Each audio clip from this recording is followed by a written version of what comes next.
마태복음 강의 13번째 시간입니다. 오늘은 마태복음 4장 1절부터 12절까지 말씀을 가지고 예수께서 성령에게 이끌리어라는 제목으로 함께 나누기를 원합니다. 오늘 사건은 이른바 예수님의 시험 내지는 예수님의 광야의 시험이라고 이렇게 불려지는데요. 본론에 들어가기 앞서서 몇 가지 살펴볼 것이 있는데요. 이 시험을 보는 유대인들의 시각은 어땠을까라는 것을 먼저 살펴볼 필요가 있겠습니다. 당시 랍비들이 갖고 있었던 메시아 사상, 그 다음에 메시아 왕국에 대한 기대 가운데 어떤 것이 있었냐면 이런 것들이 있었는데요. 메시아가 오실 때는 그는 성전 지붕에 서실 것이다. 그리고 그 성전 지붕에서 이스라엘 사람들에게 대놓고 너희 가련한 자여, 너희 구속할 때가 가까이 왔다 라고 선포하실 것이다. 선언하실 것이다. 그리고 광야에 다시 하늘의 만나가 내릴 것이다. 출애굽 때의 모세의 시대 때 그 만나가 다시 내릴 것이다. 이런 메시아 왕국에 대한 기대를 가지고 있었습니다. 그러니까 오늘 본문을 마태복음의 1차 독자가 유대인들이라고 그랬잖아요. 유대인 그리스도인들이 듣는 이 그들이 갖고 있는 이 기대라는 것은 다른 사람들하고는 달랐겠죠. 왜냐하면 이런 랍비들에 대해서 이런 얘기들을 주로 듣고 왔었기 때문에 그렇죠. 이런 메시아 사상을 갖고 있었기 때문에 이스라엘 사람들, 유대 사람들 앞에 예수님께서 오병이어 기적을 딱 베푸시니까 이게 만나 같은 거잖아요. 오병이어 기적을 딱 베푸시니까 이 사람들이 마음속에 어떤 마음이 드니까 메시아다 해서 그분을 예수님을 왕으로 추대하려고 했던 일이 있었던 거죠. 이렇게 예수님께 열광했던 이유가 이 메시아에 대한 예언, 기대, 그다음 사상 때문에 그렇습니다. 두 번째 살펴봐야 될 서론은요, 예수님이 가지셨을 딜레마인데요. 이런 거죠. 예수님께서는 요 앞에 이제 침례를 받으시고 그다음에 하늘에서부터 예수님에 대한 예수님의 사역에 대한 그 비전에 대한 선포가 있으셨죠. 이는 내 사랑하는 아들이고 내가 어여쁘하는 자다라는 선포가 있으셨잖아요. 하늘에서부터. 그런 비전을 가지셨던 예수님께서 이제 예수님 앞에 주어진 시험이 있었는데요. 예수님은 이런 자문을 해보셨을 수 있습니다. 하나님께서 나에게 맡겨주신 하나님의 백성들을 내가 어떤 방법을 하나님께 인도할까, 이끌어갈까 이런 자문을 하셨을 때고요. 첫 번째 길은 이 이스라엘 백성들이 생각했던 이스라엘 랍비들이 가르쳤던 메시아 사상, 이스라엘 민속적 메시아 사상을 통해서 내가 힘을 갖고 계신 분이잖아요. 내가 나의 힘을 발휘해서 이들을 하나님 앞에 이끌어낼까 라고 자문했을 수도 있고요. 또 한 가지는 이사야 53장에 나와 있는 고난받는 종의 길, 다시 말하면 십자가의 길로서 내가 이 백성들을 하나님 앞에 이끌어낼까, 이런 두 가지 질문에 대한 딜레마를 가지고 계시지 않았을까 이렇게 생각을 합니다. 또 한 가지 살펴볼 것은요, 본론을 들어가기 전에 또 한 가지 살펴볼 것은 예수님의 시험은 누가복음의 병행 구절이 있는데 누가복음 4장 1절부터 13절입니다. 지금 찾지 마시고요, 나중에 찾아보겠습니다. 똑같은 병행 구절이 있는데요, 순서가 틀려요. 마태복음은 맨 마지막 시험이 무엇으로 끝났습니까? 오늘 강호찬 집사님이 조금 전에 읽으셨던 맨 마지막 시험하는 장소가 어디였죠? 산 꼭대기였어요. 그런데 누가복음 마지막 장소가 성전입니다. 성전 꼭대기인데요. 그러니까 누가복음은 성전에서 예수님께서 시험 받는 모습으로 마치고 있고요. 마태복음은 산 꼭대기에서 마치고 있어요. 왜 그러냐면 누가복음의 초점은 성전입니다. 누가복음은 이제 가보겠습니다. 누가복음 1장으로 한번 가볼까요? 처음으로 한번 가볼게요. 누가복음 이렇게 1장 쭉 읽어보시면은 누가 나오냐면 사가랴가 나오잖아요. 사가랴는 대제사장이죠. 제사장 계열에 있던 사람이죠. 참 제사장. 제사장이라는 얘기는 성전과 관련이 되어 있다죠. 그래서 사가랴의 아들로 또 침례 요한이 나오는 모습이 그림이 그려져 있죠. 누가복음의 맨 마지막 장으로 한번 가볼까요? 어떻게 끝나는지. 누가복음 24장으로 가보겠습니다. 50절부터 한번 읽어볼게요. 예수께서 그들을 데리고 베다니아 앞까지 나가서 손을 들어 그들에게 축복하시더니 축복하실 때 그들을 떠나 하늘로 올려지시니 그들이 그에게 경배하고 큰 기쁨으로 예루살렘에 돌아가 늘 성전에서 하나님을 찬송하니라. 어디에서요? 성전. 누가복음의 포커스는 성전에 있습니다. 그러니까는 이 예수님의 시험의 마지막을 성전으로 절정을 맺는 거죠. 근데 마태는 그렇지가 않고요. 마태는 늘 산 꼭대기에 있어요. 그러니까 마태복음에서 좀 전에 시험 받는 장면 그 다음에 5장부터 나오는 데가 뭡니까? 산상순이다, 그죠? 산 꼭대기에서 하시는 예수님의 설교입니다, 그죠? 팔복부터 시작하는 산상순이 그렇죠. 마태복음 마지막 장으로 가볼게요. 28장 16절. 11 제자가 갈릴리에 가서 예수께서 지시하신 산에 이르러, 어디에 이르렀다고 합니까? 산에 이르러 예수를 배웠고 경배하나 아직도 의심하는 사람들이 있더라. 그러면서 이제 지상명령인 28장 19절 20절이 그 유명한 예수님의 지상명령인데, 교회에 대한 지상명령을 주시죠. 마태가 이야기하고 있는 산은 1차적으로 시온산을 이야기합니다. 시온산은 성경에서 이야기하는 산은 크게 보면 딱 두 가지잖아요. 하나는 뭐냐면 시내산, 하나는 시온산이에요. 시내산은 모세가 율법을 받은 산이고, 시온산은 예루살렘 성전이 있는 산이 되겠죠. 예루살렘. 그러니까는 지금 이 마태 뭘 이야기하려고 하냐면 시내산에서 받은 그 하나님의 말씀, 이 말씀이 어떻게 완성이 되는고 어떻게 해석해내는지를 이야기를 하는 겁니다. 그러니까 마태복음 5장에 산상수훈 가면은 산상수훈부터 쭉 설교하시는 게 뭡니까? 너희가 알고 있는 하나님의 말씀, 모세에게 받은 말씀 이런 거지만 나는 이렇게 이야기한다라고 이야기를 하시는 그림으로 장면이 등장하잖아요. 시온산은 예루살렘을 이야기하고, 다시 말하면 예루살렘 성전을 이야기합니다. 그래서 누가복음하고 일맥상통하는 것입니다. 그 다음에 네 번째로는 예수님이 받으신 시험의 의미를 살펴볼 필요가 있는데요. 예수님이 받으신 시험은 앞서 이야기 나와져 있는 3개의 시험, 정확히는 2개의 시험과 또 저와 여러분이 받게 되는 시험에 대한 것인데요. 첫 번째 시험은 첫 사람들이 받은 시험입니다. 창세기 2장으로 가볼까요?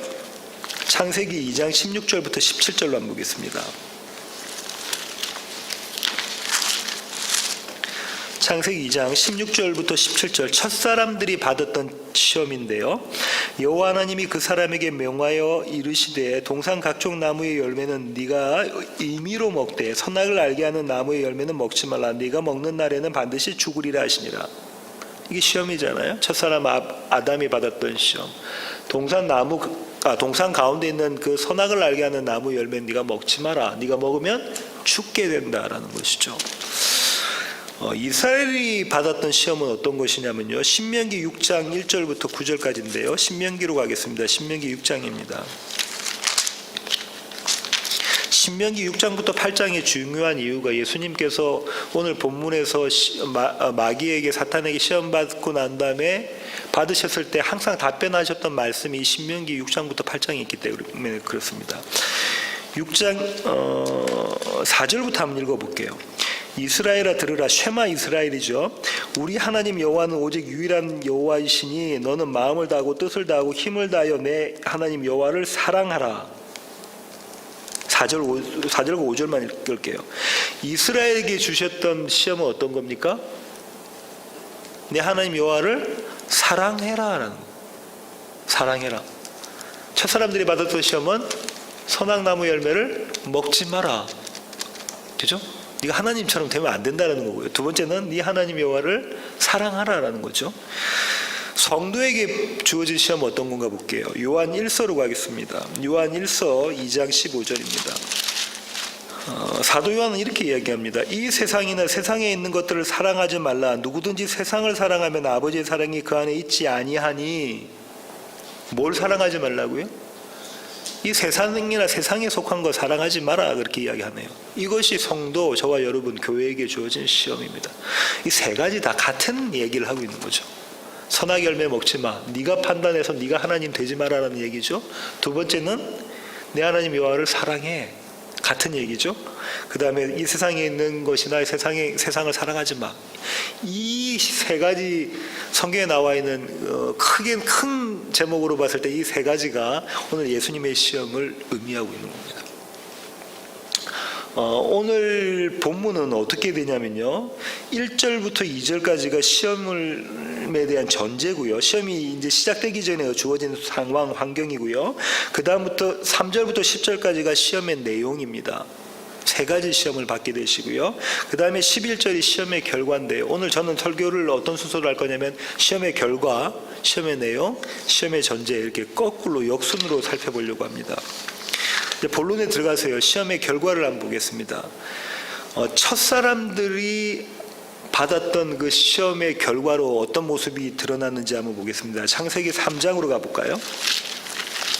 오늘 계속해서 창세기, 신명기, 그 다음에 요한일서 이렇게 계속 살펴보도록 하겠습니다. 창세기 3장 16절부터 17절까지입니다. 또 여자에게 이르시되 내가 네게 임신하는 고통을 크게 더하리니 네가 수고하고 자식을 낳을 것이며 너는 남편을 원하고 남편은 너를 다스릴 것이니라 하시고, 아담에게 이르시되 네가 내 아내의 말을 듣고 내가 네게 먹지 말라 한 나무의 열매를 먹었은즉 땅은 너로 말미암아 저주를 받고 너는 내 평생에 수고하여야 그 소산을 먹으리라. 19절 내가 흙으로 돌아갈 때까지 얼굴에 땀을 흘려야 먹을 것을 먹으리니 네가 그것에서 취함을 입었음이라. 너는 흙이니 흙으로 돌아갈 것이니라 하시니라. 시험에 실패한 이 사람들의 결과는 뭐냐면 너는 흙이니 흙으로 돌아갈 것이니라. 이게 시험의 결과로 주어진 거죠. 이렇게 내버려 두지 않으시고 복음을 주십니다. 굿뉴스를 주시는데요. 그게 창세기 3장 15절이죠. 내가 너로 여자와 원수가 되게 하고 네 후손도 여자의 후손과 원수가 되게 하리니 여자의 후손은 네 머리를 상하게 할 것이요 너는 그의 발꿈치를 상하게 할 것이니라 하시고, 원시복음이다. 그죠? 이른바 원시복음입니다. 20절 21절을 보실까요? 아담이 그의 아내의 이름을 하와라고 불렀으니 그는 모든 산자의 어머니가 됨이더라. 생명 있는 자의 어머니가 되는 것이다. 그죠? 여호와 하나님이 아담과 그의 아내를 위하여 가죽 옷을 지어 입히시니라. 너는 흙으로 돌아가라라는 심판과 저주와 동시에 주어진 것이 복음입니다. 복음. 이게 첫 사람들이 받았던 시험의 결과고요. 이스라엘이 받았던 시험의 결과는 어떤 모습으로 드러나는가 한번 보겠습니다. 여호수아 24장으로 가겠습니다. 여호수아의 마지막 장인데요. 24장. 이제 이스라엘 백성들이 애굽을 나와서 홍해를 건너서 광야에서 40년을 보내고 난 다음에 가나안으로 들어갔습니다. 그 다음에 이제 모세는 그때는 못 들어가고 모세의 후계자였던 여호수아와 함께 이스라엘 백성이 들어가서 가나안을 정복했죠. 그 이제 살 만큼 살는 그 시즌에 여호수아의 고별 설교 가운데 들어있는 장면이거든요. 한번 보겠습니다. 23절부터 28절입니다. 여호수아가 이르되 그러면 이제 너희 중에 있는 이방 신들을 치워버리고 너희의 마음을 이스라엘의 하나님 여호와께로 향하라 하니 백성이 여호수아에게 말하되 우리 하나님 여호와를 우리가 섬기고 그의 목소리를 우리가 청종하리이다 하는지라. 똑같은 장면이 언제 나왔냐면요. 모세가 십계명을 받들어 시내산에 올라가기 전에 이스라엘 백성이 똑같은 이야기를 한 거죠. 그죠? 똑같은 얘기를 했습니다. 25절 그날에 여호수아가 세겜에서 백성과 더불어 언약을 맺고 그들을 위하여 율례와 법도를 제정하였더라. 여호수아가 이 모든 말씀을 하나님의 율법책에 기록하고 큰 돌을 가져다가 거기 여호와의 성소 곁에 있는 상수리 나무 아래에 세우고 모든 백성에게 이르되 보라 이 돌이 우리에게 증거가 되리니 이는 여호와께서 우리에게 하신 모든 말씀을 이 돌이 들었음이니라. 그런즉 너희가 너희 하나님을 부인하지 못하도록 이 돌이 증거가 되리라 하고, 이 돌이 증거가 되리라 하고, 이 돌이 의미하는 바도 있습니다.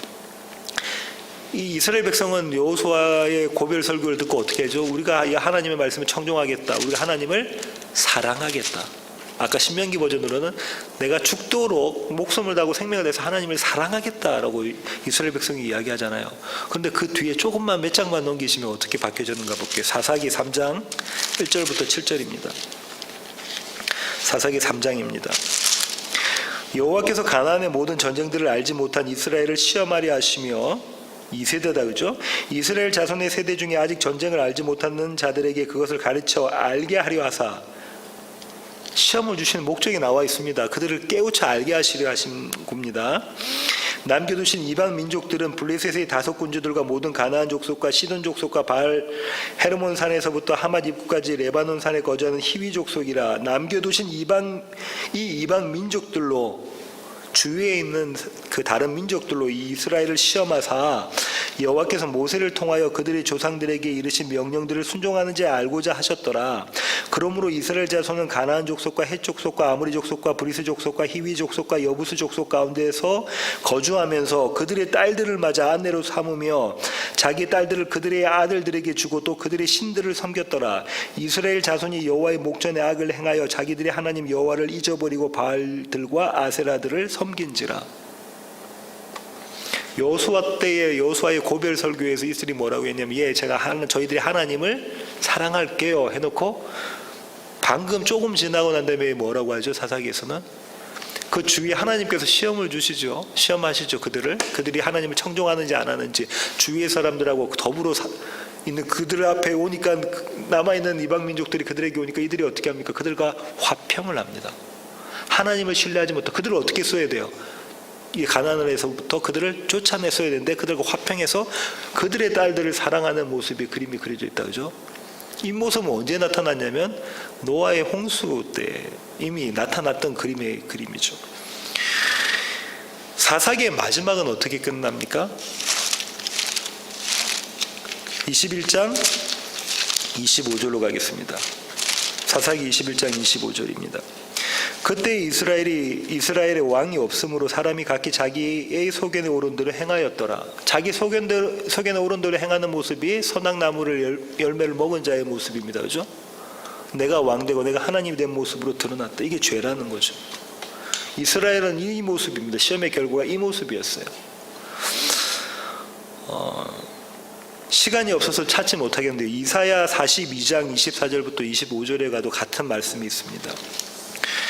그런데 이 두 그룹과는 달리 예수님은 어떤 모습의 시험의 결과를 갖게 되셨냐면요, 오늘 본문의 4장 11절입니다. 마태복음 4장 11절입니다. 이에 마귀는 예수를 떠나고 천사들이 나와서 수종드니라. 예수님이 승리하신 모습으로 드러난다 하죠. 승리하신 모습으로 드러납니다. 마태는 이에 마귀는 예수를 떠나고라고 표현했지만 누가는 이것보다 조금 더 부연 설명을 해놔요. 누가복음 4장 13절로 가볼까요? 마귀가 모든 시험을 다 한 후에 얼마 동안 떠나니라. 뭐라고 부연 설명을 합니까? 누가는 마귀가 모든 시험을 다 한 후에 어떻게 했대요? 잠시 동안, 얼마 동안 떠나 있다, 이렇게 이야기하고 있다. 그죠? 마귀는 언제까지 얼마 동안 떠나 있냐면요, 계속 얼마 동안 떠나 있다가 예수님의 십자가 사건과 부활 이후에는 예수님을 시험하지 못하는 모습이죠. 계속 예수님을 시험합니다. 제자 베드로를 통해서 시험을 하고요, 십자가에 달려있을 때는 유대 사람과 로마 병정들을 통해서 시험을 하고요, 내려와라, 예수님이 하나님의 아들임을 보여봐라, 이렇게 계속 시험을 하고 있는 모습이죠. 그런데 최종적으로 예수님께서 십자가에 달리시고 십자가에서 죽으시고 부활하시고 난 이후에는 이 마귀는 예수님을 시험하지 못합니다. 왜냐하면 시험이 이미 끝났기 때문이고 예수님께서 완성시키셨기 때문이죠. 계시록 12장으로 가겠습니다. 계시록 12장 9절입니다. 12장 9절입니다. 큰 용이 내쫓기니 옛뱀 곧 마귀라고도 하고 사탄이라고도 하며 온 천하를 꿰는 자라. 그가 땅으로 내쫓기니 그의 사자들도 그와 함께 내쫓기니라. 12절. 그러므로 하늘과 그 가운데 있는 거하는 자들은 즐거워하라. 그러나 땅과 바다는 화 있을진저 이는 마귀가 자기의 때가 얼마 남지 않은 줄 알므로 크게 분내어 너희에게 내려갔음이라 하더라. 결국은 이 시험은 저와 여러분에게는 계속해서 닥쳐오지만 예수님이 이미 완성하시고 시험을 통과하셨던 그 시험의 모습이라는 이야기입니다. 여기까지가 시험의 결과고요. 두 번째 시험의 내용을 이제 본격적으로 시험의 내용을 살펴보도록 하겠습니다. 이 시험에는 아까 말씀드린 것처럼 세 가지 시험인데요. 기본 베이스가 어디에 깔려져 있냐면 신명기 6장부터 8장까지를 깔고 보셔야 됩니다. 첫 번째 예수님께서 받으셨던 시험, 그걸 설명하기 전에 요한 1서로 다시 한번 가볼까요? 요한 1서 2장입니다. 15절 16절 제가 다시 한번 읽어볼게요. 이 세상이나 세상에 있는 것들을 사랑하지 말라. 누구든지 세상을 사랑하면 아버지의 사랑이 그 안에 있지 아니하니. 그죠? 거꾸로 이야기하면은 선악나무 열매를 먹지 말아라. 또 다시 말하면은 하나님만 사랑해라는 얘기죠. 그러고 난 다음에 사도 요한이 이렇게 이야기죠. 이는 세상에 있는 모든 것이 육신의 정욕과 안목의 정욕과 이생의 자랑이니 다 아버지께로부터 온 것이 아니요 세상으로부터 온 것이니라. 첫사람이 받았던 시험, 그 다음에 예수님이 받았던 시험, 그 다음에 신명기에 이야기하고 있는 이스라엘 백성들이 광야에서 받았던 시험이 뭐냐면 육신의 정욕과 안목의 정욕과 이생의 자랑이라는 얘기죠. 첫 번째 시험이 육신의 정욕인데요. 신명기 8장 3절로 가겠습니다. 너를 낮추시며 너를 줄이게 하시며 또 너도 알지 못하면 내 조상들도 알지 못하던 만나를 내게 먹이신 것은 사람이 떡으로만 사는 것이 아니요 여호와 입에서 나오는 모든 말씀으로 사는 줄 네가 알게 하려 하심이니라. 지금 모세가 뭐라고 이야기하고 있냐면요, 너희들을 줄이게 하신 거, 광야에서 줄이게 하시고 만나를 주신 것은 그 목적은 사실상은 뭐냐는 거죠. 하나님의 말씀으로 사는 것, 다시 말하면 하나님의 약속을 붙잡고 사는 것, 하나님과 함께 하는 것, 그것을 가리키려고 그런 것이다, 이렇게 모세가 이야기를 하고 있잖아요. 근데 이스라엘은 여기서 실패한 모습으로 드러나죠. 광야에서. 민수기 11장으로 가겠습니다. 민수기 11장 4절부터 6절입니다. 그들 중에 섞여 사는 다른 인종들이 탐욕을 품음에 이스라엘 자손도 다시 울며 이르되 누가 우리에게 고기를 주어 먹게 하랴. 우리가 애굽에 있을 때에는 값없이 생선과 오이와 참외와 부추와 피와 마늘들을 먹은 것이 생각나거늘 이제 우리의 기력이 다하여 이 만나 외에는 보이는 것이 아무것도 없도다니. 만나를 이 사람들이 어떻게 취급합니까? 아주 하찮은 것으로, 볼품 없는 것으로, 그죠? 별것 아닌 대수롭지 않은 것으로 취급하고 있는 모습이다, 그죠? 이렇게 이스라엘은 실패하고요. 첫사람들도 실패했습니다. 어떤 모습으로 실패했는지 가볼까요? 창세기 3장 4절입니다. 창세기 3장 4절. 뱀이 여자에게 이르되 너희가 결코 죽지 아니하리라. 뱀이 이렇게 유혹을 하죠. 너희는 결코 죽지 않는다. 뱀은 이미 알고 있어요. 그거 먹으면 죽을 걸. 첫사람 아담과 하와가 죽을 걸 알고 있는데 꼬우잖아요. 이렇게 꼬드킵니다. 그때 뱀이 꼬우는 모습, 어떤 모습으로 드러나냐면 말씀을 상실하도록 유도하는 거예요. 너 그거 먹어도 안 죽어. 하나님의 말씀을 믿고 의지하고 붙잡고 있어야 되는데 너 그거 먹어도 안 죽어. 이렇게 이야기를 한 거죠. 그러니까는 하와의 눈에 그 선악나무 열매가 어떻게 보이냐면 먹음직하게 보입니다. 5절 볼까요? 6절 볼까요? 여자가 그 나무를 본 적 어떻다고요? 먹음직도 하고, 내 배고픔을 달래줄 만큼, 내가 바라고 있는 것만큼 그런 모습이네. 나 이거 먹어도 되겠네 하고 그걸 딱 따먹고 남편에게도 주는 모습이었잖아요. 그죠? 이게 육신의 정욕에 해당하는 것이죠. 육신의 정욕. 첫사람도 실패했고 이스라엘 백성도 광야에서 실패했죠. 만나로 만족하지 못하는 모습이었잖아요. 근데 예수님은 다릅니다. 예수님한테 접근한 마귀가 어떻게 예수님을 유혹했는가? 오늘 본문의 3절로 가보겠습니다. 시험하는 자, 꼬드기는 자, 꼬시는 자가 예수께 나와서 이르되 네가 만일 하나님의 아들이거든 명하여 이 돌들로 떡덩이가 되게 하라. 사탄은, 마귀는 예수님이 하나님의 아들인 걸 압니까 모릅니까? 알고 있습니다. 그러니까 지금 뭐라고 이야기하냐면 만일이라고 가정법을 썼지만 지금 이렇게 이야기하는 거예요. 우리는 네가 하나님의 아들인 줄 잘 알고 있다. 맞아, 네가 하나님의 아들이지. 그러니까 네가 하나님의 아들이니까, 하나님이니까 네가 능력을 발휘해서 이 돌들로 떡을 되게 해서 네 배고픔을 채워라. 그거 뭐 별 문제 되는 거 아니잖아. 네가 배고프니까 그 배고픔을 이 떡을 먹으면 돌로 떡으로 만든 그 돌로 떡으로 만든 그것을 가지고 네가 이 배고픔을 채워라. 이렇게 유혹을 하죠. 배고픔을 면해라. 하나님이 그거 갖고 뭐라고 하시진 않겠지. 이때 예수님께서는 반응하시는데 반응의 근거가 되는 것이 뭡니까? 기록되었을 때입니다. 4장 4절 한번 볼까요?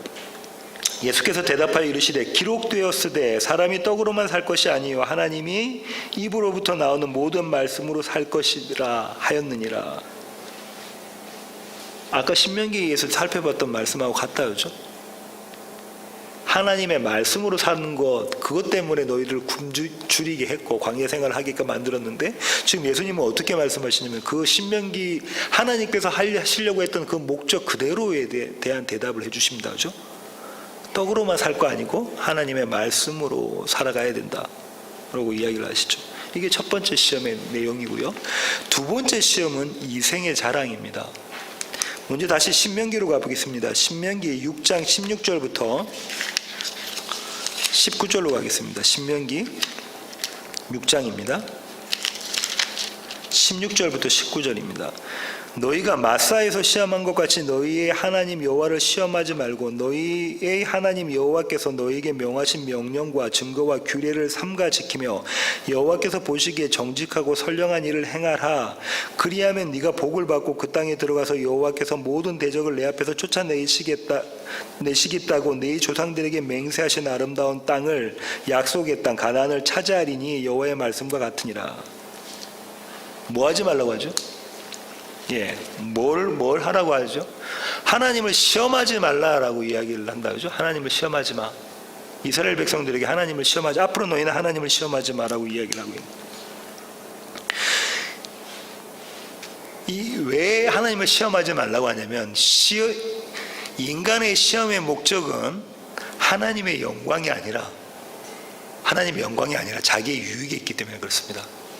하나님이 나의 유익을 들어주나 안 들어주나, 내가 원하는 대로 되나 안 되나, 이것 때문에 시험을 하는 거거든요. 그러니까 이생의 자랑 때문에 시험을 하게 되는 겁니다. 그래서 하나님은 이 시험을 하지 말라라고 이야기를 하고 계시는 거죠.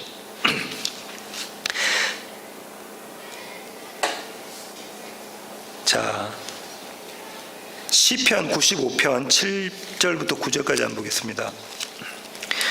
그는 우리의 하나님이시요 우리는 그가 기르는 백성이며 그의 손이 돌보시는 양이기 때문이라. 너희가 오늘 그의 음성을 듣거든 너희는 무리바에서와 같이 또 광야의 마사에서 지냈던 날과 같이 너희 마음을 완악하게 하지 말지어다.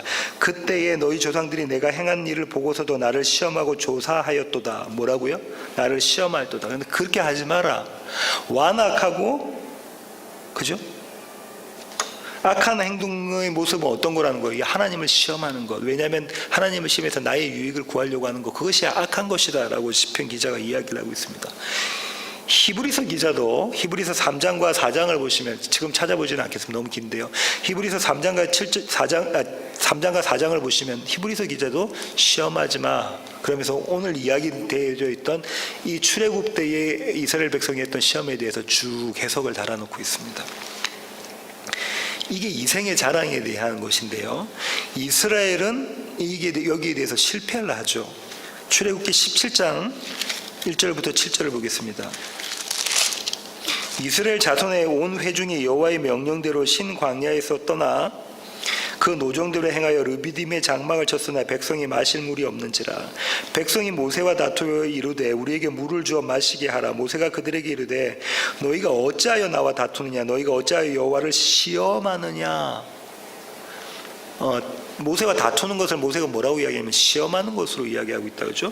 거기서 백성이 목이 말라 물을 찾으며 그들이 모세에게 대하여 원망하여 이르되 당신이 어찌하여 우리를 애굽에서 인도해 내어서 우리와 우리 자녀와 우리 가축이 목말라 죽게 하느냐? 뭘 위한 거예요?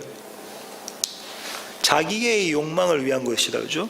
모세가 여호와께 부르짖어 이르되 내가 이 백성에게 어떻게 하리이까? 그들이 조금 있으면 내게 돌을 던지겠나이다. 여호와께서 모세에게 이르시되 백성 앞을 지나서 이스라엘 장로들을 데리고 나일강을 치던 네 지팡이를 손에 잡고 가라. 내가 호렙산에 있는 그 반석 위 거기서 내 앞에 서리니 너는 그 반석을 치라. 그곳에서 물이 나오리니 백성이 마시리라. 모세가 이스라엘 장로들의 목전에서 그대로 행하니라.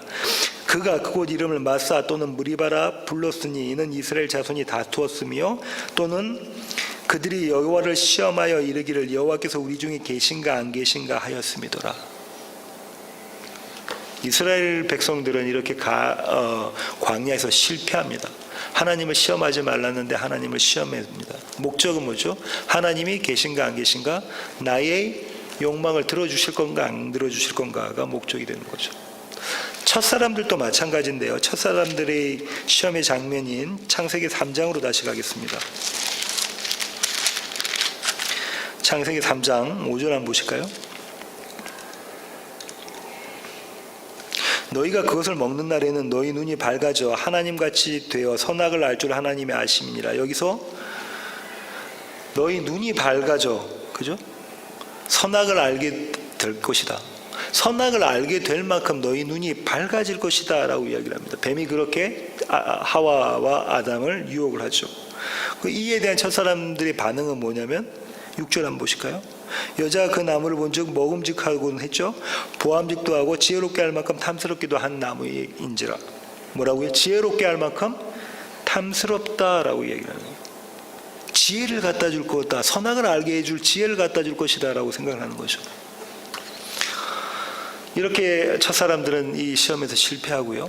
그런데 예수님은 다릅니다. 예수님은 이 시험에서 성공하시는데요. 먼저 마태복음을 보면 마귀는 예수님을 이렇게 유혹합니다. 마태복음 4장 5절부터 6절 한번 보시겠습니다. 이에 마귀가 예수를 거룩한 성으로 데려다가 성전 꼭대기에 세우고 이르되 네가 만일 하나님의 아들이거든 뛰어내리라. 기록되었으되 그가 너를 위하여 그의 사자들을 명하시리니 그들이 손으로 너를 받들어 발이 돌에 부딪히지 않게 하리로다 하였느니라. 마귀의 유혹은 뭐냐면 뛰어내리라였는데요. 마귀가 뭘 인용을 하냐면 시편 91편 11절부터 12절에 있는 말씀을 인용을 합니다. 찾으실 필요는 없고 똑같은 내용으로 되어져 있는데요. 시편 91편을 쭉 읽으면 이거는 어떤 내용이냐면 하나님이 자기 백성들을 보호하시는 거예요. 시험과 관련 없고 하나님은 이렇게 보호하시는 분이다라는 걸 설명하는데 마귀는 사탄을 왜곡시키죠. 조금 방향을 비틀어 놓습니다. 비틀어 놓고 네가 뛰어내려. 예수님께 이렇게 이야기해요. 네가 뛰어내려. 그럼 하나님이 보호해 주실 것이다 라고 방향을 살짝 비틀어 놓습니다. 이 지금 성전 꼭대기는 어떤 곳이냐면요. 역사가 요세푸스에 의하면은 성전의 동쪽 면인데 그 밑으로 어떻게 되어 있냐면은 기드론 계곡이 한 60에서 90m 정도 이렇게 쭉 펼쳐져 있다고 그래요. 그러니까 얼마나 높겠어요. 성전 지붕이 평평한데 평평한 꼭대기의 한쪽 면인 거예요. 거기에 딱 서면 대단히 강심장이 아니면 거기에 서기가 조차 왜냐면 60에서 90m 정도에 안 떨어지니까 그렇겠죠. 그 자리에 끌고 간 거죠. 그 자리에 끌고 간 겁니다.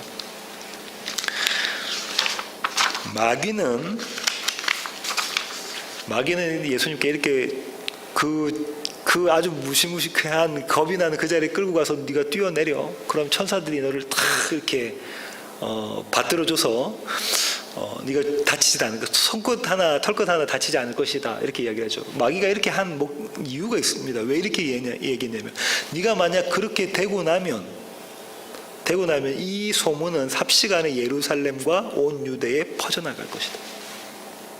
그죠? 이리약 너는 이리약 스타덤에 오른다. 네가 하나님의 아들이라는 것이 온 세상에 방방곡곡에 전해질 거야. 그건 네가 원래 계획했던 것 아니니? 그렇게 해서 하나님의 백성들을 하나님께 인도하려고 했던 거 아니니? 이렇게 이야기하는 거죠. 하나님의 말씀을 약간 비틀어서 그렇게 이야기를 하는 겁니다. 이것은 어떤 모습과 같냐면 오늘날의 신사도 운동 이런 것 같습니다. 아까도 우리가 비디오 클립을 봤는데요. 금리발을 그냥 썩은 이를 금리발로 바꾸는 것, 그다음에 이렇게 안수하면 팡팡팡 넘어지는 것, 이런 신사도 운동, 아니면은 돈 벌어줍니다 하는 조엘 오스틴의 복음 이런 것과 같은 거죠. 이런 복음을 선포하게 되면 세상은 반기고 열광하게 되어져 있습니다. 왜냐하면 세상적인 입장에서 해석하기 때문에 그렇죠. 하나님의 말씀은. 예수님은 이런 이 제안이 보세요. 지혜롭잖아요. 이렇게 하면 성공할 것 같잖아요. 이렇게 하면 교회가 성장할 것 같잖아요. 이렇게 하면 내 사업이 왕창 잘 될 것 같잖아요. 그 방법으로 하나님의 말씀을 집어넣고 왜곡시켜가지고 그 방법으로 네가 성공하세요라고 이야기하고 있는 거라고 예수님한테. 그렇잖아요. 그러니까 첫사람들이 봤을 때 이거는 나를 지혜롭게 할 만큼 그런 탐스러운 열매구나 라는 것이죠. 거기에 대한 예수님의 반응의 시작은 이렇게 됩니다. 기록되었을 때 오늘 본문의 7절로 가겠습니다. 예수께서 이르시되 또 기록되었으되 주 너희 하나님을 시험하지 말라 하였느니라. 예수님께서 뭐라고 말씀하셨죠? 아까 우리가 신명기에서 읽어봤던 것처럼 하나님을 시험하지 마. 하나님을 전적으로 신뢰해.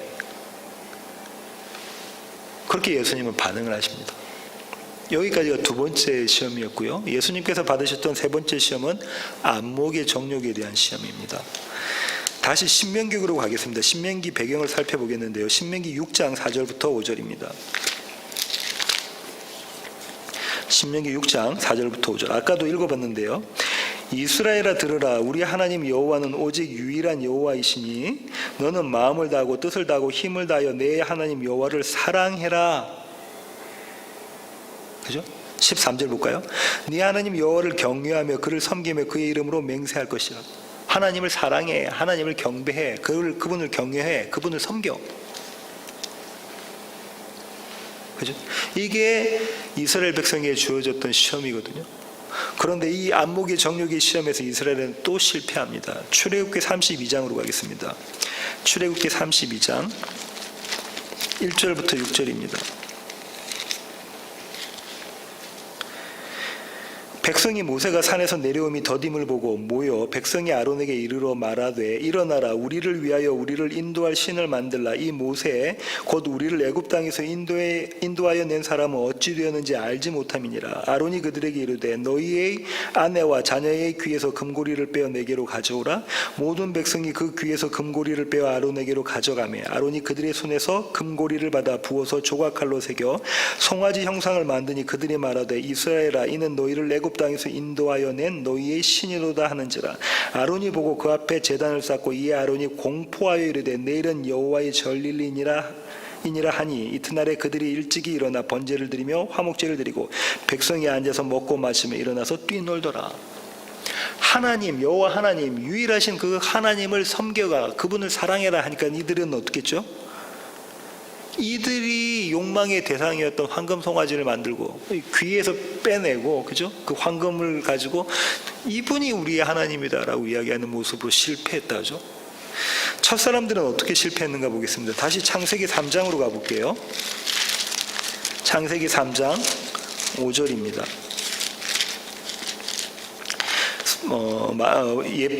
뱀이 하와에게 이렇게 이야기를 하죠. 너희가 그것을 먹는 날에는 너희 눈이 밝아져 하나님같이 되어 선악을 알 줄 하나님이 아심이라. 안목의 정욕은 무엇이냐면 너희가 하나님같이 될 것이다 라고.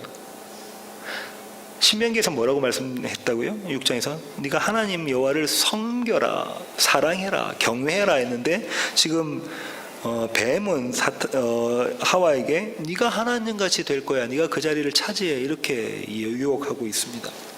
그렇죠? 이에 대한 첫사람들이 보였던 반응은 다시 6절을 보시는데요. 여자 그 나무를 본즉 먹음직도 하고 보암직도 하고 지혜롭게 할 만큼 탐스럽기도 한 나무인지라. 뭐였다고요? 보암직도 해. 보암직도 해. 내 눈에 보이는 그게 맞는 것 같아. 안목의 정욕의 모습으로 드러난다 그죠? 그래서 그것을 따먹고 남편에게도 줍니다. 역시 동일하게 첫사람들은 실패하죠. 그런데 이에 반해서 예수님은 실패하지 않으시고 이 시험에 성공하시는데요. 마귀는 예수님께 이렇게 유혹을 합니다. 오늘 본문의 8절과 9절을 보겠습니다. 마귀가 또 그를 데리고 지극히 높은 산으로 가서 천하 만국과 그 영광을 보여 이르되 만일 내게 엎드려 경배하면 이 모든 것을 내게 주리라. 이렇게 유혹을 하죠. 마귀의 유혹은 나에게 경배하라였어요. 근데 그 전에 나에게 경배하라 하기 전에 뭘 보여주죠? 천하 만국과 영광을 보여줍니다. 우리의 눈에 보이기에는 너무 좋아 보이는 거예요. 안목의 정욕으로 봤을 때 너무 좋아 보이는 거예요. 이 세상에서 잘되고 성공하고 하여튼 여러 가지 우리가 지금 저와 여러분이 속마음에 갖고 싶어하는 모든 것이 그 눈앞에 예수님의 눈앞에 펼쳐져 있는 것이죠. 안목의 정욕으로 다가옵니다. 그런데 성경은 뭐라고 이야기하고 있냐면 이 천하 만국과 사탄이 보여주는 천하 만국과 영광은 어떤 영광? 썩어질 영광이라고 이야기를 하죠. 그렇죠? 세상적인 영광이라고 이야기를 합니다. 이 시험 안에서는 내면적으로는 우리가 어떤 행간을 읽어내야 되냐면 이런 거죠. 예수님 그러니까 아주 1차원적으로 천하 만국 다 보여주고 예수님 보고 이제 저래 그럼 내가 이거 다 줄게 이 정도의 차원이 아니라 지금 이런 거죠. 손쉽게 하나님의 나라를 다스릴 기회가 너에게 주어진다는 거예요. 내가 도와줄게. 이스라엘의 메시아로 와서 하나님의 백성들을 구원해낼 그 일을 내가 도와줄게. 너희의 목회와 너희의 사업, 너희의 가정사를 내가 도와줄게. 이 방법으로 하면 돼 라고 이야기를 하고 있는 것이죠. 더 효과적으로, 더 효율적으로 이스라엘을 통치하고 다스릴 방법이 있다라고 이야기하는 겁니다. 이게 안목의 정욕입니다. 그때 이 사탄의 유혹에 대해서 예수님께서 또 대답하시는 첫머리가 기록되었으되죠. 오늘 본문을 다시 보셔서요 10절을 보시겠습니다. 이 예수께서 말씀하시되 사탄아 물러가라 기록되었으되 주 너희 하나님께 경배하고 다만 그를 섬기라 하였느니라. 뭐라고요? 사탄아 물러가라 하면서 아까 신명기에 나와 있었던 하나님 사랑에 대한 이야기를 이야기하고 있다죠. 쉐마 이스라엘 할 때 그 얘기를, 그 말씀으로, 기록된 말씀으로 예수님께서 사탄에게 반응을 합니다. 원래 예수님은 뭘 갖고 계신 분이냐면 하늘의 권세와 영광을 다 갖고 계신 분이세요. 다 갖고 계신 분이시라고요. 마태복음 28장으로 가볼까요? 마태복음 28장 16절부터 18절입니다. 11 제자가 갈릴리에 가서 예수께서 지시하신 산에 이르러 예수를 배웁고 경배하나 아직도 의심하는 사람들이 있더라. 예수께서 나와 말씀하여 이르시되 하늘과 땅의 모든 권세를 누구한테 주셨다고요? 하나님께서 아들인 예수님께 주셨으니 라고 되어져 있잖아요. 그죠? 이 모든 권세를 받은 이 그림이 그려져 있죠. 이분은 원래 그러신 분이에요. 그리고 십자가의 사건으로 그다음에 부활하심으로 온전하게 이것을 다 이루신 분이에요. 근데 이 사탄은 어떻게 접근하냐면 내 방법대로 한번 해봐, 세상적인 방법대로 한번 해봐, 이렇게 접근을 하죠. 그에 대한 예수님의 대답은 이거죠. 아니, 나는 그 방법대로 안 할래. 나는 고난받는 종, 이사야 53장에 나와 있는 고난받는 종의 길로, 십자가의 길로, 그 길로 갈래. 하나님의 말씀에 따라서 나는 순종할래 라고 예수님이 사탄에게 대답을 하는 겁니다. 여기까지가 시험의 세 가지 내용입니다. 이제 이해가 되십니까? 신명기와 그 다음에 출애굽 사건과 창세기와 이렇게 쭉 연관지어서 요한 1서에서 사도 요한이 이야기하고 있는 그 세 가지, 저와 여러분이 매일의 삶 가운데 겪게 되는 그 시험의 그림, 이게 이렇게 이것이 시험의 내용입니다. 오늘 설교의 마지막은 시험의 전제에 대해서 좀 살펴보려고 하는데요. 4장 1절부터 2절까지 제가 한번 읽어볼게요. 그때 예수께서 성령에게 이끌리어 마귀에게 시험을 받으러 광야로 가서 40일을 밤낮으로 금식하신 후에 줄이신지라. 언제라고요? 1절에 언제라고 나와 있습니까? 그때에 라고 시작하네요. 4장 1절을. 그죠? 그때에. 마태는 그렇게 시작합니다. 그때에. 이때가 언제입니까? 이 바로 앞에 3장 17절 한번 보세요. 하늘로부터 소리가 있어 말씀하시되 이는 내 사랑하는 아들이요 내 기뻐하는 자라 하시니라. 하늘로부터 소리가 있었잖아요. 그죠? 이는 내 사랑하는 아들이요 내 어여빠는 자다라는 엄청난 소리를 주위의 사람 다 듣는 이 영광 가운데 있는 그 모습이다. 그죠? 그때에 이것을 마치자마자예요.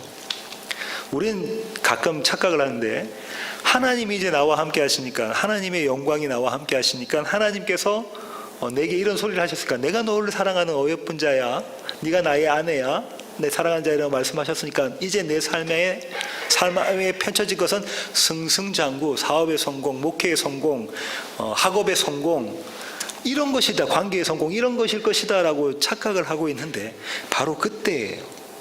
그때에 이렇게 시작합니다. 4장 1절을 마태는 그때에 이렇게 시작하죠. 바로 그때에. 누가요? 예수께서. 예수님은 누구의 아들입니까?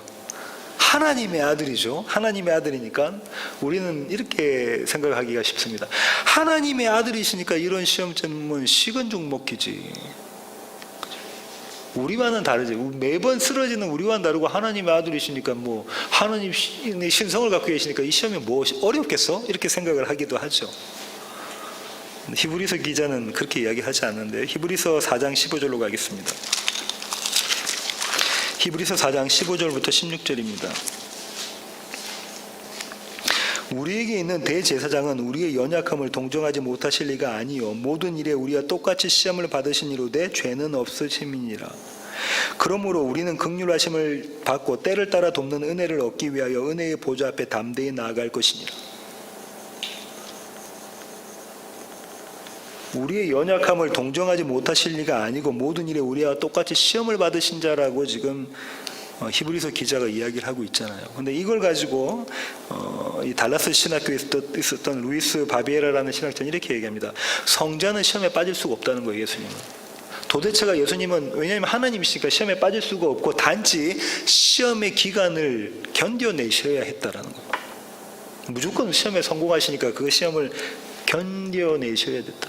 만약에 그 신학자의 말이 사실이라면 그럼 예수님은 저와 여러분 앞에 쇼를 하신 거잖아요. 쇼를 하신 것이다. 그죠? 시험이 그냥 통과된 시험인 것처럼 보여지면 쇼를 하신 거잖아요. 저는 그렇게 생각하지 않고요. 히브리서 기자가 이야기한 것처럼 오늘 이 히브리서 4장이 이야기한 것처럼 우리의 연약함을 동정하지 못하실 리가 아니라는 것은 저와 여러분과 똑같은 모습이었다라는 거예요. 모든 일에 우리가 똑같이 시험을 받으신 이로되 근데 그분은 죄가 없으신 분이다. 그죠? 16절 때를 따라 돕는 은혜를 얻기 위하여. 왜 이렇게 하셨냐면 그분은 하나님의 긍휼하심을 받고 때를 따라 돕는 은혜를 얻기 위하여 은혜의 보좌 앞에 담대히 나아갈 것이다. 우리는 그 예수님의 시험 받으심을 통해서 우리가 그렇게 할 수 있다는 거잖아요.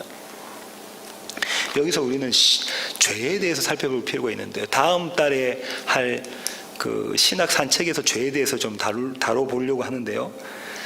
우리는 죄를 어떻게 생각하냐면 우리의 행위로 드러난 것을 죄라고 생각하는데 죄는 어떤 겁니까? 하마르티아가 어떤 거죠? 관역을 벗어난 것. 하나님의 작전과 뜻과 계획에서 벗어난 것이 죄인 거예요. 하나님의 뜻과 작정에서 벗어난 것이 죄란 말이죠.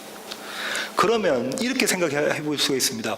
완전하신 인간으로 오신 예수님은 시험을 받으심에도 하나님의 뜻이 무엇인지를 부단히 하나님께 여쭤보았을 거라고요. 하나님, 이 길이 하나님의 뜻인가요? 아닌가요? 하나님, 이것이 하나님의 뜻입니까?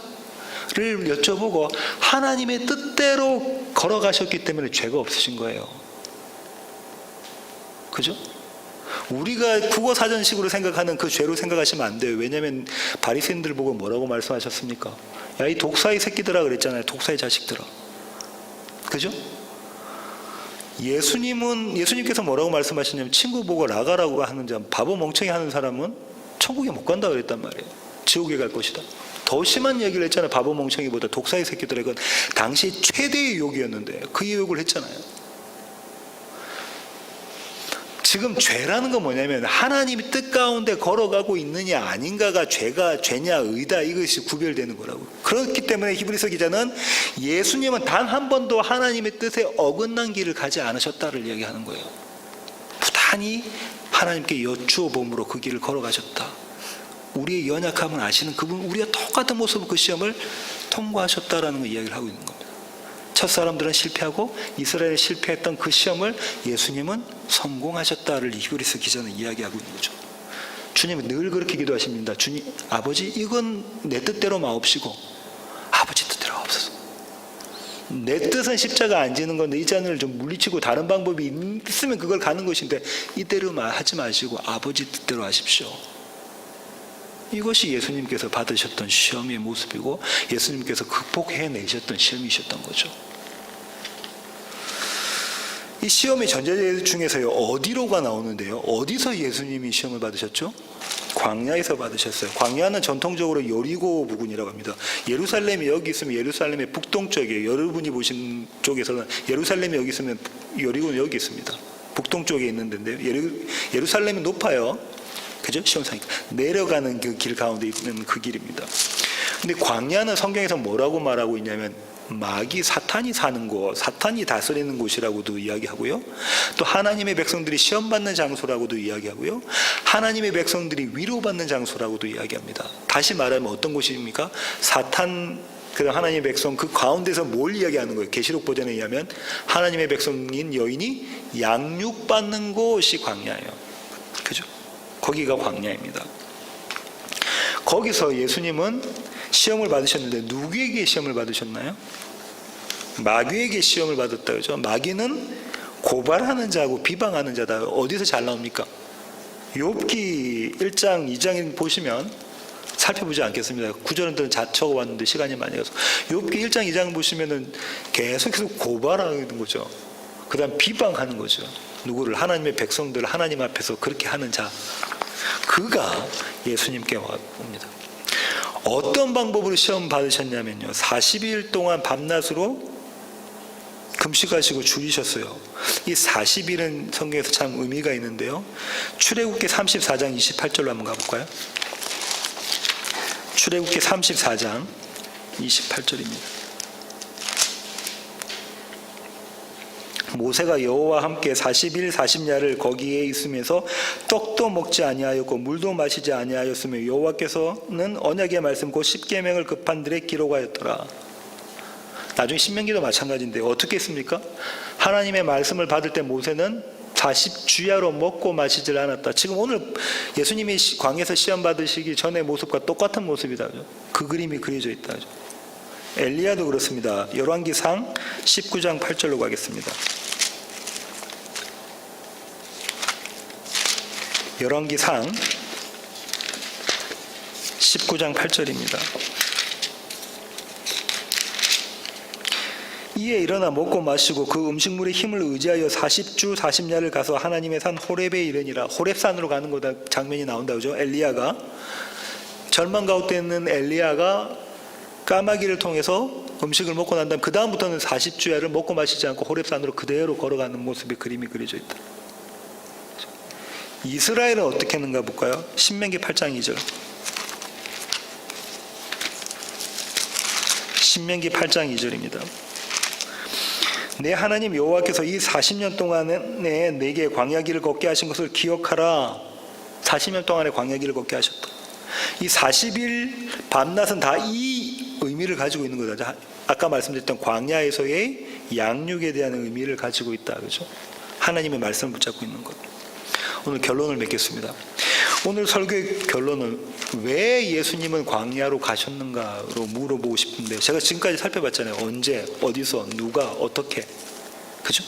왜를 하는 질문을 하고 싶은데요. 왜 예수님은 광야로 가셨나요? 왜 예수님은 광야로 가셨습니까? 오늘 본문에 뭐라고 나와 있죠? 왜 가셨다고 나와 있어요? 시험을 받으러. 시험 받으러 가신 거예요. 시험 받으러. 왜 시험을 받아야 되냐면 시험은 믿음을 위한 도구가 되기 때문에 그렇습니다. 히브리서 12장으로 가겠습니다. 히브리서 12장 6절부터 11절까지입니다. 주께서 그 사랑하시는 자를, 어떤 자를요? 사랑하시는 자, 침례받고 난 다음에 예수님께서 뭐라고 말씀하셨죠? 하나님께서 이는 내 사랑하는 아들 어여쁜 자다 이렇게 말씀하셨죠. 주께서 사랑하는 자를 징계하시고 그가 받아들이시는 아들마다 채찍질하심이라 하였으니 너희가 참음은 징계를 받기 위함이라. 하나님의 아들과 같이 너희를 대우하시나니 어찌 아버지가 징계하지 않는 아들이 있으리요? 징계는 다 받는 것이거늘 너희에게 없으면 사생자요 친아들이 아니라. 만약에 시험받는 모습, 양육받는 모습, 징계받는 모습이 너희 삶 가운데 펼쳐지지 않으면 너희는 하나님의 아들 아니다, 택한 백성 아니다라고 히브리서 기자가 이야기를 하고 있네요. 그죠? 또 우리 육신의 아버지가 우리를 징계하여도 공경하였거든 하물며 모든 영의 아버지께 더욱 복종하며 살려 하지 않겠느냐? 그들은 잠시 자기의 뜻대로 우리를 징계하였거니와 오직 하나님은 우리의 유익을 위하여 그의 거룩하심에 참여하게 하시느니라. 하나님 앞에서 거룩하고 흠이 없는 모습으로 가게 하시기 위해서 우리를 징계하신다는 거죠. 무릇 징계가 당시에는 즐거워 보이지 않고 슬퍼 보이나 후에 그런 말미암아 연다받은 자들은 의와 평강의 열매를 맺느니라. 이게 시험의 목적, 징계의 목적이라고 히브리서 기자가 이야기하고 있다죠. 야고보서를 한번 가보겠습니다. 야고보서 1장 2절부터 4절입니다. 야고보서 1장 2절입니다. 내 형제들아 너희가 여러 가지 시험을 당하거든 온전히 기쁘게 여기라. 이는 너희 믿음의 시련이 인내를 만들어내는 줄 너희가 알미라. 인내를 온전히 이루라. 이는 너희를 온전하고 구비하여 조금도 부족함이 없게 하려 함이라. 뭐라고 합니까? 시험 갖고 뭐라고 그래요? 4절에 조금도 부족함이 없게 만들고 온전해지게 완전해지게 흠없고 거룩하게 만들어지게 하기 위해서 너희를 시험한다라고 이야기하고 있네요. 야고보 기자. 베드로전서 1장 6절부터 7절로 가겠습니다. 베드로전서 1장 6절부터 7절입니다. 그러므로 너희가 이제 여러 가지 시험으로 말미암아 잠깐 근심하게 되지 않을 수 없으나 오히려 크게 기뻐하는도다. 너희 믿음의 확실함은 불로 연단하여도 없어질 금보다 더 귀하여 예수 그리스도께서 나타나실 때에 칭찬과 영광과 존귀를 얻게 할 것이니라. 예수를 너희가 보지 못하였으나 사랑하는도다. 이제도 보지 못하나 믿고 말할 수 없는 영광스러운 즐거움으로 기뻐하니 믿음의 결국 곧 영혼의 구원을 받음이라. 9절까지 읽었는데요. 시험은 이런 것이라는 거예요. 믿음을 주기 위한 것이라는 거예요. 시험이. 믿음의 도구가 뭐라는 거예요? 시험이라는 거예요. 시험은 성도의 필수 코스입니다. 마태복음 6장 13절로 가볼까요? 마태복음 6장 13절입니다.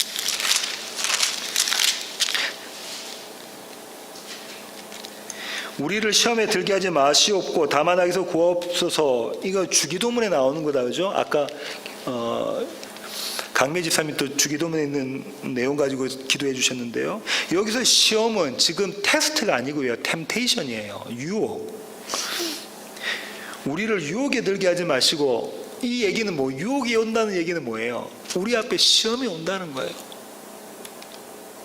그때 악에서 우리를 구해 주십시오라고 이야기를 하고 있다죠.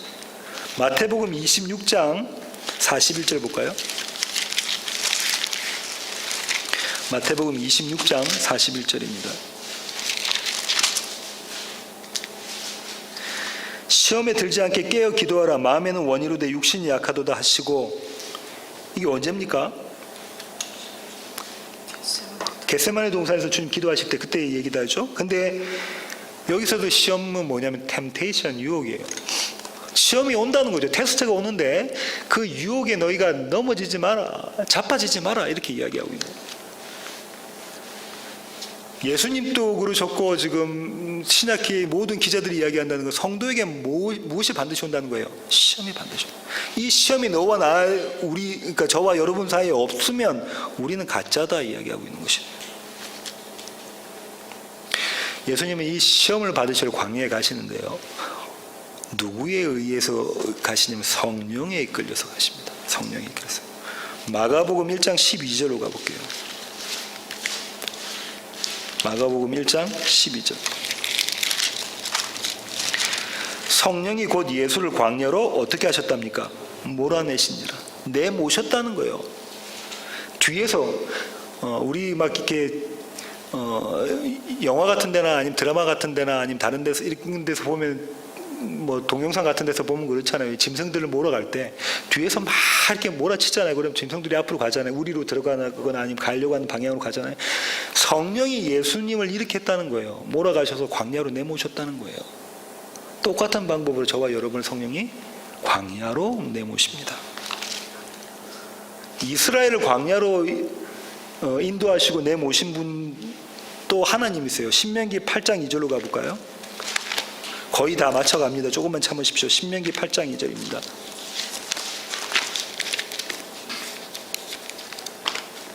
신명기 8장 2절. 내 하나님 여호와께서 이 40년 동안에 내게 광야 길을 걷게 하신 것을 기억하라. 이는 너를 낮추시며 너를 시험하사 내 마음이 어떠한지 그 명령을 지키는지 지키지 않는지 알려 하심이라. 40년 동안 그냥 그들이 간 게 아니라 하나님께서 그쪽으로 내모셨다. 무엇 때문에? 시험 때문에 그랬다는 거죠. 신명기 29장 5절로 가겠습니다. 주께서 40년 동안 너희를 광야에서 인도하게 하셨거니와 너희 몸의 옷이 낡아지지 아니하였고 너희 발의 신이 헤어지지 아니하였으며, 여기도 마찬가지로 그렇게 이야기하고 있네요. 모세가죠. 마치 성령께서 예수를 내모신 것처럼 하나님께서 이스라엘 백성들을 광야로 내모셨다, 이렇게 이야기를 하고 있습니다. 결론에 시작할 때 드렸던 질문이었던 왜 하나님은 광야로 내모으셨냐 하면 우리가 시험 받기 위해서인데요. 이 시험의 목적은 하나님을 의지하는 법을 배우도록 하는 겁니다. 우리가 세상을 의지하는 것이 아니라 하나님의 말씀, 하나님의 약속을 의지하도록 하기 위해서 시험을 주시는 거예요. 믿음의 조상들인 조상들도 그랬고, 아벨, 노아, 아브라함, 모세, 다윗, 엘리야 모두 다 그들을 스스로 시험을 받았던 자들이 없습니다. 그들의 삶 가운데 이런 시험을 저한테 주세요 했던 사람들이 하나도 없는데요. 다시 말하면 그들의 기대와 정반대의 방향과 방식으로 그들 앞에 삶이 펼쳐진 거예요. 그들이 원했던 삶이 아니었어요. 노아의 삶이, 노아가 산꼭대기에 방주를 짓는 것이 그가 원했던 삶이 아니잖아요. 아브라함도 마찬가지, 하란, 그죠? 갈대아 우르를 떠나는 그 번화한 도시 성읍을 떠나는 것이 그가 원했던 것이 아니잖아요. 모세도 마찬가지고, 다윗도 마찬가지고, 엘리야도 마찬가지고 그렇습니다. 하나님이 택하신 백성들에게 그들의 기대와 그들의 계획과는 정반대의 모습과 정반대의 방식으로 하나님께서 광야로 내모십니다. 왜냐하면 성령이 저와 여러분을 그들처럼 그렇게 이끌어 가시기 때문입니다. 그들이 그런 삶을 살았던 것은 오직 한 가지, 성령님께서 그들을 그렇게 내몰아 가셨기 때문인 거예요.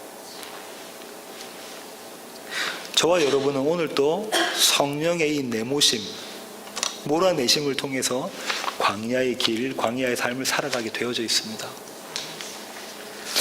그런데 성경은요, 이렇게 하나님께서 저와 여러분을 광야로 내모시는 것, 성령을 통해서 광야로 내모시는 것을 하나님의 은혜라고 이야기하고요, 하나님의 자비라고 이야기합니다. 왜냐하면 그 순간만이 우리가, 저와 여러분이 하나님을 붙잡을 수 있고 하나님의 약속을 신뢰할 수 있고 예수 그리스도만 찾을 수 있기 때문입니다. 기도하시겠습니다. 하나님 감사합니다. 우리와 똑같은 모습으로 예수 그리스도께서 성령의 내몰림을 당하셔서 광야로 가셔서 시험을 받으셨습니다. 그리고 그 시험을 이기시는 방법은 하나님의 약속, 하나님의 말씀이셨습니다. 하나님,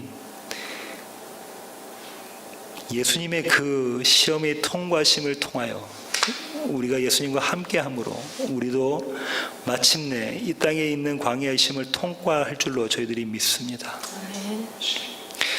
하나님, 우리가 시험 가운데 있으면서 이 광야의 어려운 양육 시간 가운데 있으면서 우리의 상황과 환경과 형편이 우리의 뜻대로 되지 않고 우리의 모습대로 되지 않지만, 하나님, 우리가 우리의 눈을 열어서 아버지의 뜻과 아버지의 약속을 바라보게 하시고 그것이 우리의 삶 가운데 이루어질 때 우리가 기뻐하며 즐거워하며 하나님께서 원하시는 선, 토부가 우리 가운데서 이루어지게 하여 주시옵소서.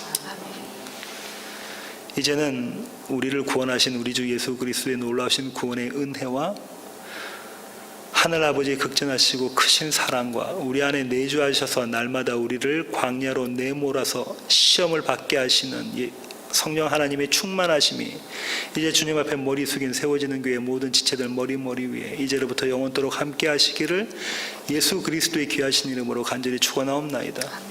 아멘.